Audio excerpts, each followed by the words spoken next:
शादी के बाद जिस घर में आती है वहाँ सास ससुर के सिवा 2 ननदें भी थी, लेकिन दोनों शादीशुदा। कोयल ने सोच लिया था कि वो इस घर को जीत कर रहेगी, लेकिन होता कुछ और है। यार ये कोयल कैसी लगी तुझे? ठीक ही है, बस माँ एडजस्ट कर ले इसके साथ। हम दोनों तो वैसे ही शादीशुदा हैं। चलना, कल घर चलते हैं, देखते हैं क्या करती है वो सारा दिन घर पर। ठीक है दीदी, मैं कल आ जाऊंगी। दोनों ननदें मायके आती है, जहाँ पिता बाहर बैठकर पेपर पढ़ रहे थे, माँ अंदर सब्जी काट रही थी और कोयल वो तो कहीं नहीं थी। क्या पापा बाहर क्यों बैठे हैं? बहू ने निकाल दिया क्या? चलिए अंदर देखिए, कैसी लू सी चल रही है। चलिए तो। अरे नहीं नहीं, अंदर लाइट नहीं आ रही है, रोशनी भी कम है और हवा भी नहीं है। मैं तो कहता हूँ तुम दोनों भी जाकर चेयर यहीं लगा लो। क्या माँ, तुम क्यों काम कर रही हो? कहाँ है वो राजकुमारी? अरे सुबह से ही कोयल लगी है, मैंने अभी भेजा है जबरदस्ती कि जाओ जाकर लेट लो। पता नहीं क्यों इतना काम करती है। जब से आई है वक्त पर खाना पीना, वक्त पर दवाई, सब की जिम्मेदारी ले ली है उसने। वो तो हम भी कर रहे हैं ना माँ, अपने ससुराल में सभी को तो करना पड़ता है। उसमें वो नया क्या कर रही है? पापा के सफेद कपड़े कैसे पहले चमकते थे, अब देखो तो कितने मैले कुचैले लग रहे हैं। कौन धोता है? धोती तो बहू ही है, लेकिन क्या करे बेचारी, मशीन ही खराब पड़ी है। सबके कपड़े हाथ से धोना, उसके भी तो मुलायम छोटे छोटे हाथ हैं। हाँ हाँ, और हम लोगों के हाथों में तो चक्का लगाए ना। अरे बस भी करो माँ। दोनों बहनें माँ बाप को काफी भड़काने की कोशिश करती, लेकिन कोई फायदा नहीं होता। पर कहते हैं ना, बेटी तो बेटी होती है उन लोगों के जाने के बाद।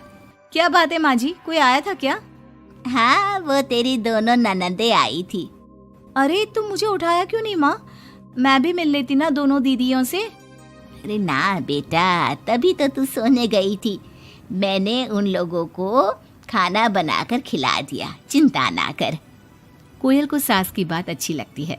वो अंदर जाने लगती है कि सास उसे टोक देती है। बेटा, वो तेरे ससुर जी के कपड़े काफी मैले कुचैले लगते हैं, थोड़ा ठीक से धोया कर। हाँ जी माँ जी। कोयल सास को कुछ नहीं कहती, लेकिन रात में जब पति आता है तो कोयल उससे कहती है, सुनिए, पापा के घर के पहनने वाले कपड़े काफी पुराने हो गए हैं। मैंने कई बार उसे धोया, लेकिन उनमें चमक ही नहीं आती। अगर आप कुछ पैसे देते तो मैं पापा के लिए घर पहनने के लिए नए कपड़े लेकर आऊं। हाँ हाँ कोयल, क्यों नहीं, जरूर। अगले दिन कोयल खाना बनाकर बैठी ही होती है कि छोटी ननद आ जाती है। अरे नमस्ते दीदी, कैसी हैं? आइए बैठिए, मैं आपके लिए नींबू पानी बनाती हूँ। आपको अच्छा लगता है ना? वो माँ कहाँ है? कोयल को अजीब सा लगता है कि ननद ने उसे पूछा तक नहीं, ना ही नमस्ते किया। सामने से माँ आती है। माँ, वो मैं बाजार जा रही थी तो सोचा आपसे मिलती चलूं। अच्छा माँ, जरा नींबू पानी बना देना, बहुत मन कर रहा है। हाँ हाँ, तू बैठ, मैं बना कर लाती हूँ। कोयल को लगता है कि बेटी है, माँ के हाथ का स्वाद मिस करती होगी। इसमें बुरा मानने वाली कोई बात नहीं है। दीदी, मैं भी बाजार जा रही हूँ, आपके साथ ही चलती हूँ। ननद भाभी दोनों मार्केट जाती है, जहाँ कोयल ससुर जी के लिए कपड़े लेती है।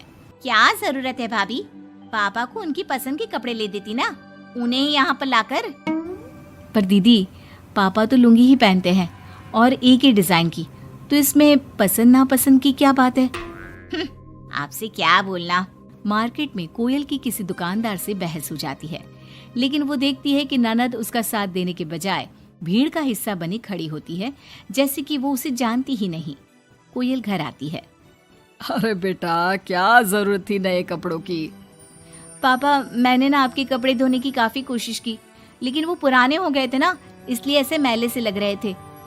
सास भी समझ जाती है कि कोयल ने कपड़े धोने में मेहनत तो की ही होगी। एक रोज फिर दोनों ननदें आती है। कोयल अब दोनों ननदों को मनाने के लिए कोई ना कोई तरकीब निकालती है। ये साड़ी दीदी को दे देती हूँ, मेरी नई साड़ी है, कम से कम साड़ी देखकर खुश हो जाएंगी। दीदी, ये साड़ी आप ले लीजिए। और छोटी दीदी, मैं आपकी पसंद की पालक पनीर बनाती हूँ, आप लोगों के आने से घर में कितना अच्छा लगता है ना। दोनों कुछ नहीं बोलती। अब तो जब भी दोनों ननदें घर आती, कोयल के सास ससुर को भी भड़काकर चली जाती, जिसके बाद से ही दोनों का रवैया कोयल के लिए कुछ दिनों के लिए बदल जाता। पता है कोयल, मेरी छोटी बेटी सास को घर में एक काम करने नहीं देती, सारा दिन बिठा के खिलाती है। कम से कम तुझे मेरा साथ तो मिला है, क्यों? कोयल कुछ नहीं कहती, लेकिन अब वो थक चुकी थी। ससुराल के लोगों को प्यार से सम्मान से साथ बांधने की कोशिश कर करके, लेकिन ननदे वैसी की वैसी ही रही।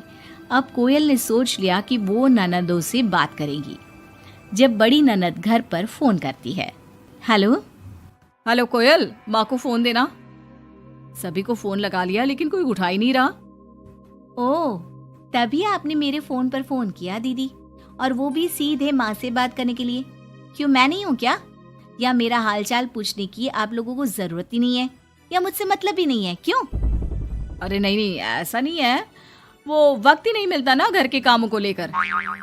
दूसरी ननद से भी कोयल बात करती है, लेकिन वो भी वक्त और काम थकान का रोना रोने लगती है। कोयल को लगता है कि शायद उसकी ननदों से बात करके उसे सब सॉल्व कर लिया, लेकिन ऐसा होता नहीं है। ननदों का व्यवहार वैसा का वैसा ही रहता है, जिसके बाद कोयल भी कुछ ठान लेती है। एक रोज छोटी ननद घर आती है। कोयल भी उसे नमस्ते करके कमरे में चली जाती है। ना ही उसकी पसंद का खाना पूछती है और ना ही चाय। बड़ी ननद को भी कोयल फोन करना छोड़ देती है, और ना ही उन लोगों के स्टेटस चेक करती है, ना ही उन लोगों के आने पर हालचाल पूछती है। दोनों ननदों को कोयल का बदला रूप अच्छा तो नहीं लगता। क्या बात है कोयल भाभी, आपको हमारा यहाँ घर आना अच्छा नहीं लगता क्या?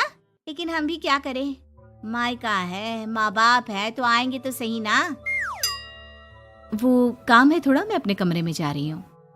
जो भाभी ननदों के आगे पीछे लगी रहती थी, उन लोगों के खाने पीने से लेकर हर बात का ख्याल रखती थी, उसका बदला रूप दोनों ननदों को अखरने लगता है।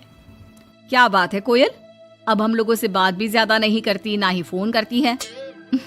वैसे तो आप लोग भी मुझे कभी नहीं पूछती थी ना, आती तो सीधा माँ के कमरे में। फोन में मुझे तब करती जब घर में किसी का फोन ना लगता हो, और करती भी तो सीधे माँ से बात करा दो।